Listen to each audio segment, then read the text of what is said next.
बिस्मिल्लाहिर्रहमानिर्रहीम। अस्सलाम वालेकुम। कैसे हैं आप सब? उम्मीद है कि आप अल्लाह के रहमत से महफूज़ होंगे। तकरीबन पकवान चैनल में खुशामदीद। तो आज हम बनाएंगे मैंगो की जैम। बहुत ही बनाना आसान है। तो आज मैं आपको घर में बनाना सिखाऊंगी किस तरह मैंगो की जैम हम बना सकते हैं। अपने वीडियो को पूरा वॉच करना, चैनल को लाइक सब्सक्राइब और शेयर करना। तो चलें फटाफट रेसिपी स्टार्ट करते हैं। बिस्मिल्लाहिर्रहमानिर्रहीम। तो मैंगो जैम बनाने के लिए मैंने 2 मोटे ताज़े से मैंगो लिए हैं। तो इनको पहले हम पील ऑफ कर लेंगे। तो ये मैंगो जैम जो बहुत ही आसान है बनाना, तो आप घर में बनाएं, बल्कि ज़्यादा इजी है बगैर केमिकल के।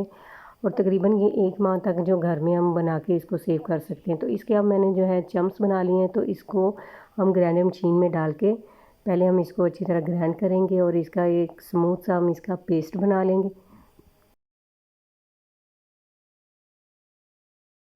तो सारे चम्प्स मैंने इसमें डाल दिए। अब हम इसको ग्राइंड कर लेंगे।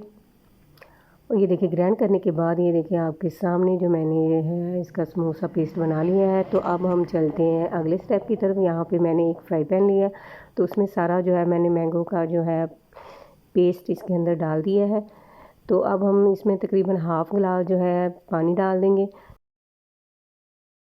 पानी डालने के बाद अब हम इसको पकने के लिए छोड़ देंगे। फ्लेम को आपने ज़्यादा हाई नहीं करना, लो ही रखना है। तो साथ में हम चम्मच को हिलाते जाएंगे ताकि नीचे लगे ना।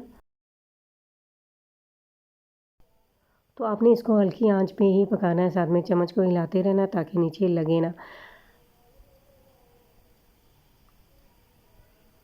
तो कितना आसान है घर में ये जैम बनाना। तो आप भी बना सकते हैं, इजी बना सकते हैं बिना केमिकल के और साफ़ शफाफ माहौल में। तो अब ये देखिए हाफ़ ये कुक हो चुकी है। अब मैं इसमें तकरीबन जो है 1 कप के करीब जो है इसमें चीनी डाल दूँगी। चीनी डालने के बाद हम फिर इसको पका लेंगे।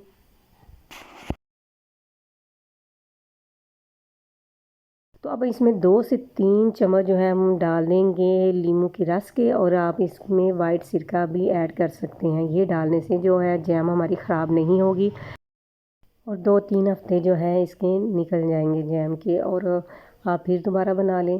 ये बनाना बहुत ही आसान है। हम बच्चों को बना के लंच में दें, ब्रेकफास्ट में दें, तो बहुत ही मज़े की ये बनी है हमारी जैम। तो अब जो है हम इसको थोड़ा सा और पकाएंगे और फिर आपने इस तरह जो है इसको चेक कर लेना, प्लेट में डालें और इसमें एक लाइन ड्रॉ कर लें उंगली की मदद से। और फिर उसको ऐसे करें, थोड़ा सा टेढ़ा करें ताकि वो जो है आपस में लाइनें मिक्स ना हो। तो जैम हमारी तैयार हो गई है। तो अब हम निकाल लेंगे किसी बाउल में और इसको भर लेंगे जार में। और जार में भर के हम फ्रिज में रख देंगे और फिर आप जैसे आपको ज़रूरत पड़े आप इसको इस्तेमाल करें। लेकिन उससे पहले ये देखें, मैं आपको दिखा रही कि जैम के ऊपर हम लगाएंगे और लगा के आपको दिखाएंगे कि ये किस तरह हमने जैम हमारी बनी है और किस तरह लग रही है। और जायका तो अब मुझे इसका महसूस होगा क्योंकि मैं खाऊंगी, तो आप लोग महसूस नहीं कर सकते, लेकिन आप देख तो सकते हैं कि कितनी अच्छी बनी है और आप फिर इसको खुद बना के ये जायका महसूस कर सकते हैं। तो आपको ये वीडियो कैसी लगी, मेरा ये स्ट्रगल जो है आपको कैसा लगा, मुझे फ़ीडबैक में ज़रूर बताइएगा। वीडियो को लाइक सब्सक्राइब और शेयर कर दीजिएगा। इससे आपका कुछ नहीं जाता, सिर्फ आपने हमारा हौसला बढ़ाना होता है। तो प्लीज़ हमारा हौसला बढ़ाया करें, हमारे चैनल को लाइक सब्सक्राइब और शेयर करें। तो इसी के साथ ही सवेरा सजाद को दीजिए इजाज़त और मिलते हैं नेक्स्ट वीडियो में। तब तक के लिए अपना ख्याल रखें। अल्लाह हाफिज़।